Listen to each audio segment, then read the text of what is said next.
बिस्मिल्लाहिर्रहमानिर्रहीम। अस्सलाम वालेकुम नाज़रीन, आप यूट्यूब चैनल देख रहे हैं। मैं इमरान खान हूँ। सियासतदान पूरी दुनिया में शायद एक जैसे ही होते हैं, मिलते जुलते होते हैं और इक़्तिदार से इन्हें बहुत ज़्यादा प्यार होता है। ये कोशिश करते हैं कि किसी ना किसी तरह इक़्तिदार के अंदर रहें। लीडर्स बहुत कम होते हैं, सियासतदान बहुत ज़्यादा होते हैं।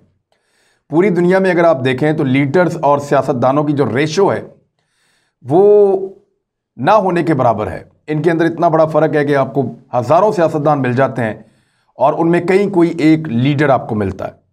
लीडर जो है वो कौम के बारे में सोचता है और सियासतदान अपने बारे में सोचता है। लीडर मुस्तकबिल के बारे में सोचता है, सियासतदान अपने हाल के बारे में सोचता है। सियासतदान की प्लानिंग सतही लेवल की होती है, लीडर कौमों को बनाने के बारे में सोचता है।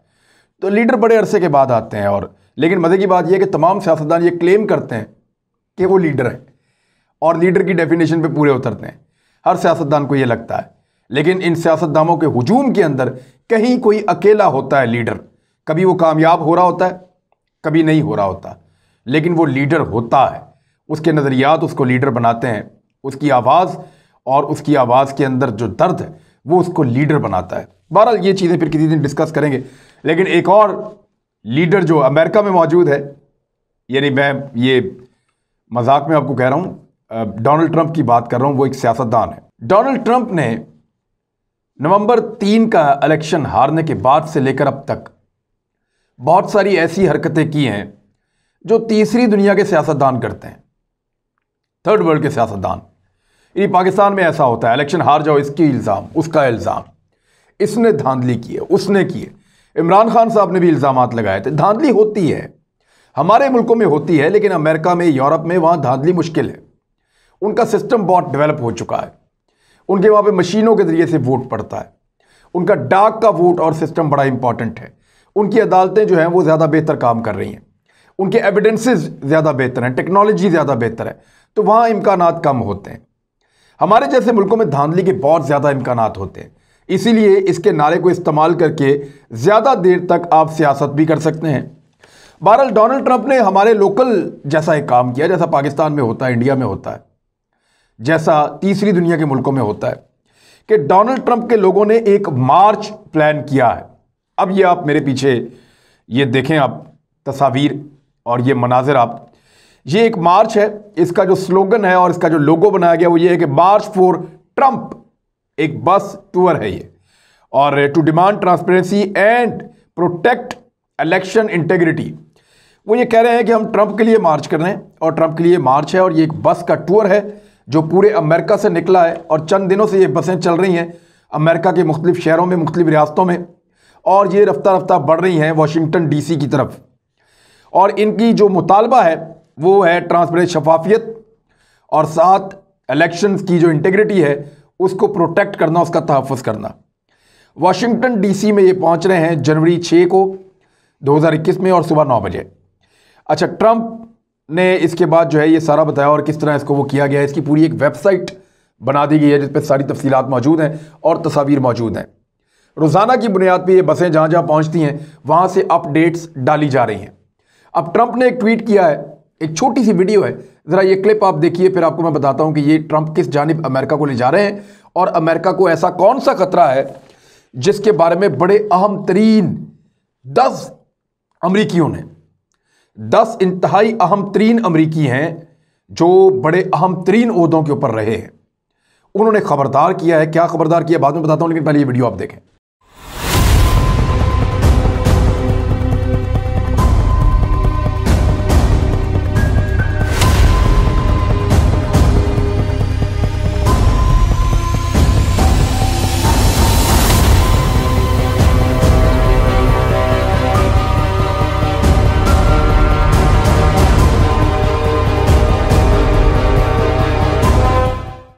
तो ये आपने देखा डोनाल्ड ट्रंप को, कि डोनाल्ड ट्रंप ने इसको ट्वीट किया है और ट्वीट करके लोगों को कहा कि हमने निकलना है।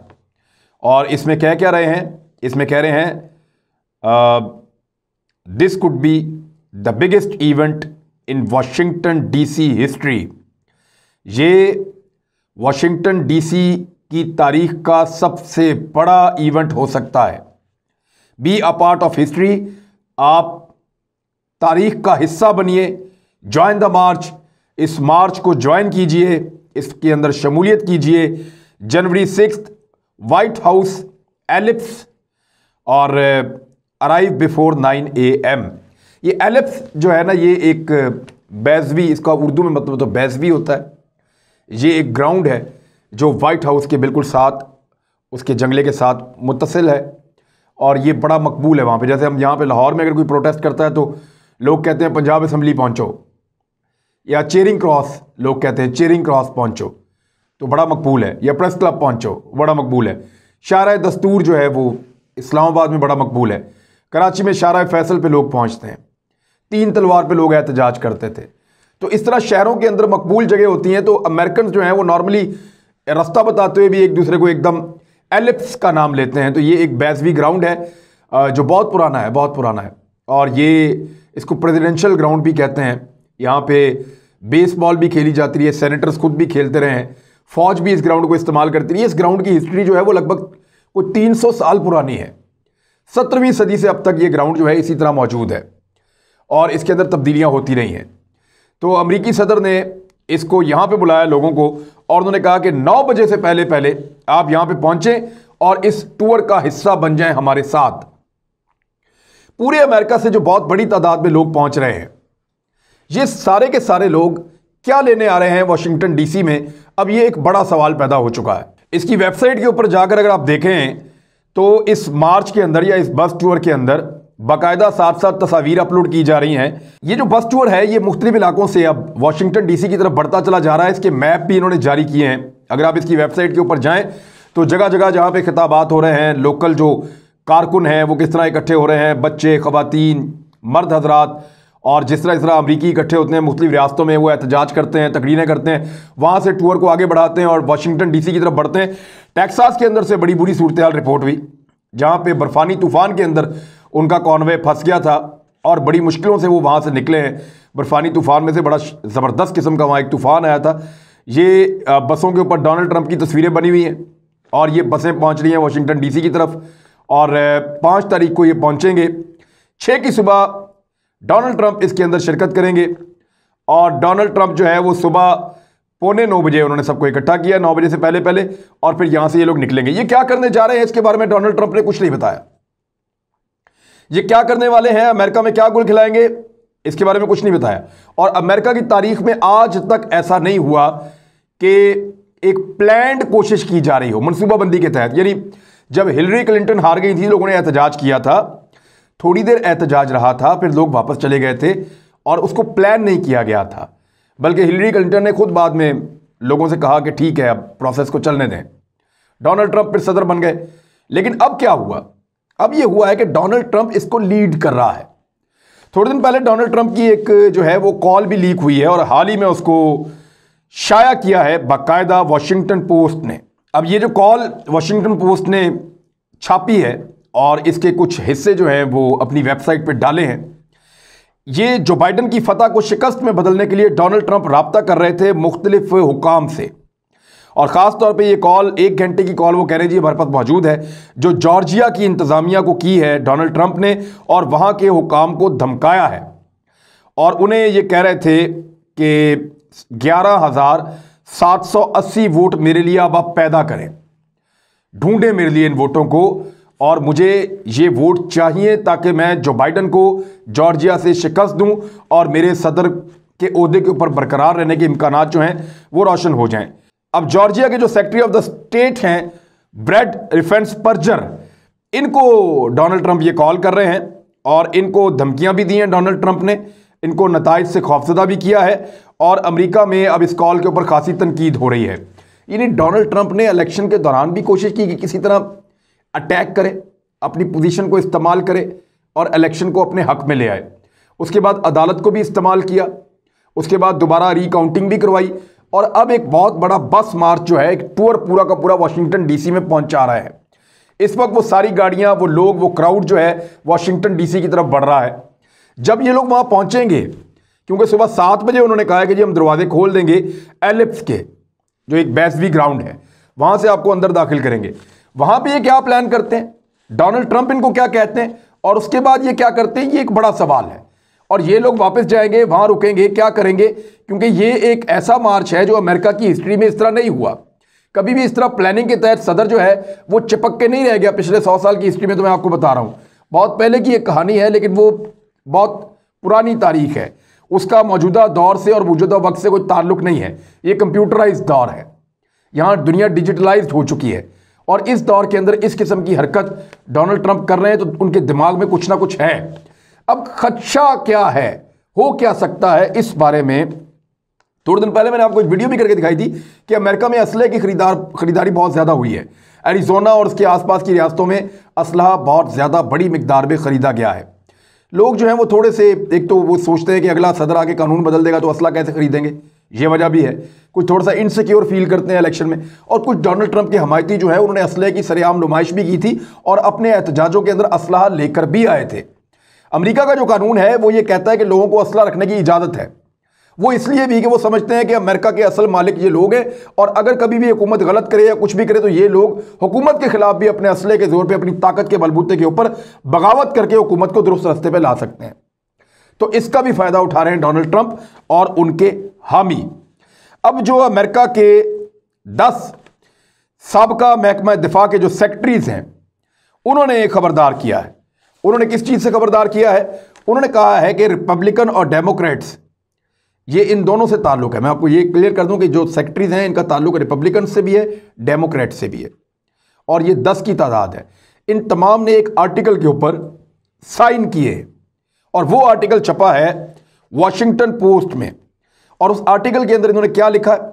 इन्होंने ये लिखा है कि खबरदार कर रहे हैं कि अगर धांधली और इलेक्शन के तनाज़े से मुताल्लिक जो मामलात हैं उनमें फौज को घसीटने की कोशिश की गई तो मुल्क इंतहाई खतरनाक, गैर कानूनी और गैर आईनी मुकाम पर पहुंच जाएगा। अच्छा, इससे पहले ट्रंप के हमायतों को एहतजाज, इसके अंदर आर्टिकल में लिखा है कि एहतजाज करते हुए देखा गया हथियारों के साथ, और फिर साथ ये बताया गया कि 3 नवंबर के जो इंतखाबात हैं उनमें चंद रियासतों में दोबारा गिनती कराएगी। अदालतों में इनको चैलेंज किया गया जो नाकाम रहा, और अब नतीजा साफ हो चुका है। ये वो 10 सेक्रेटरीज कह रहे हैं। अगर फौज को इस्तेमाल किया गया, अगर फौज को इस मकसद के लिए इस्तेमाल किया गया कि इक्तदार को हवाले नहीं करना डेमोक्रेट्स के, और जो पार्टी इंतखाबात जीती है उनको इक्तदार नहीं देना, तो फिर क्या होगा? तो फिर यह हो सकता है कि सिविल और फौजी क़यादत को मुस्तकबिल में इंतहाई खतरनाक मुकदमात का सामना भी करना पड़ सकता है। अमेरिका में मार्शल लॉ के इम्कानात भी हो सकते हैं। तो इस किस्म का एक डिटेल आर्टिकल छपा है वॉशिंगटन पोस्ट में, जिसके ऊपर 10 सेक्रेटरी, जो दिफा के सेक्रेटरीज हैं जो सबका, उन तमाम ने उस पर दस्तखत किए हैं, क्योंकि वो बहुत अच्छी तरह अमेरिका की फौज को भी जानते हैं, पेंटागन को भी जानते हैं, व्हाइट हाउस को भी जानते हैं, और डोनाल्ड ट्रंप को भी जानते हैं, क्योंकि इनमें से कुछ ने डोनाल्ड ट्रंप के साथ भी काम किया हुआ है। मैं इनके नाम अभी आपके सामने रखता हूं तो आप इन बंदों को पहचान जाएंगे। डिक चीनी बहुत मशहूर आदमी है, विलियम पेरी, डोनाल्ड रम्सफील्ड आप जानते हैं, William Cohen, Robert Gates, Leon Panetta, Chuck Hagel, Ash Carter, James Mattis, और उसके बाद मार्क एस्पर। ये 2 आखिरी नाम मैंने आपके सामने दिए, जेम्स मैट्स और मार्क एस्पर, ये दोनों डोनाल्ड ट्रंप के साथ काम कर चुके हैं। तो इन्होंने मुश्तरका तौर पे एक आर्टिकल पे साइन करके वॉशिंगटन पोस्ट में छपवा दिया है, ताकि ये रिकॉर्ड का हिस्सा रहे कि अगर फौज ने कोशिश की कि डोनाल्ड ट्रंप के लिए जो बाइडन को ना आने दिया जाए, या कोई इस तरह की हरकत हुई जिससे अमेरिका में अनार्की फैली और फौज उसका हिस्सा बनी, तो मुस्तकबिल में वक्ती तौर पे तो हालात ख़राब हो जाएंगे, लेकिन मुस्तकबिल में फ़ौज को बड़े मुश्किल हालात का सामना करना पड़ेगा और बड़े सख्त मुकदमात उन पे चल सकते हैं। तो अमेरिका अब इस वक्त की इंतहाई नाजुक सूरत से गुजर रहा है, और ये सूरत क्लियर होगी 20 जनवरी के बाद। डोनाल्ड ट्रंप की अगर शख्सियत को आप देखें तो वो झगड़ालू किस्म का आदमी नहीं है, ज़ुबानी कलामी करता है, प्रैक्टिकली झगड़ा नहीं करता। उसने दुनिया में कोई नई जंग नहीं छेड़ी, बल्कि जंगें ख़त्म की है। वो ज़ुबानी कलामी बहुत सख्त है। उसने अमेरिका में लोगों को इकट्ठा कर लिया है, लोगों को वाशिंगटन डीसी पहुंचा रहा है। डिपेंड करता है कि डोनाल्ड ट्रंप इन लोगों को कैसे इस्तेमाल करता है। क्या इनके सामने एक जज्बाती तकरीर करके, थोड़ी बहुत बातचीत करके, माहौल बना के इनको वापस भिजवा देगा और फिर आराम से इक्तदार जो है वो हवाले कर देगा डेमोक्रेट्स के। लेकिन दूसरा इम्कान यह है कि डोनाल्ड ट्रंप इन लोगों का नाजायज़ फ़ायदा उठा सकता है और डेमोक्रेट्स को इक्तदार देने से इनकार कर सकता है, और अगर उसमें फ़ौज मुदाखलत करती है तो इन इम्कानात के पेश नज़र 10 इंतहाई अहम तरीन लोगों ने अमेरिका के एक स्टेटमेंट जारी किया, जिसको एक आर्टिकल की सूरत में छाप दिया गया है। अब अगर ये बात इतनी इंपॉर्टेंट ना होती या इसमें वजन ना होता तो इन अहम तरीन लोगों को इस इशू के ऊपर बात करने की ज़रूरत नहीं थी। इसका मतलब है अमेरिका में कुछ ना कुछ तो ऐसा चल रहा है जिस पे खदशात मौजूद हैं कि आने वाले वक्त में अमेरिका में क्या होगा। अब ये 2 हफ्ते रह गए हैं बाकी लगभग, क्योंकि 6 तारीख को ये यहाँ लोग निकलेंगे। 5 तारीख हो चुकी है आज जब मैं आपसे बात कर रहा हूँ, फिर 6 तारीख। अब तकरीबन कोई 15-16 दिनों के अंदर अंदर ये सारी चीज़ें पता चल जाएंगी। अगर तो स्मूथ ट्रांजिशन होती है और एक पार्टी से दूसरी पार्टी को इक़्तिदार मिल जाता है फिर तो कोई मसला नहीं, लेकिन अगर कहीं पे भी कोई रोड़ा अटकाया जाता है और छोटी सी चिंगारी भड़कती है तो अमेरिका में इतना बारूद है कि मसला बहुत बढ़ जाएगा। अब तक के लिए इतना ही। अपना ख्याल रखिएगा, अपने इस चैनल का भी। अल्लाह हाफ़िज़।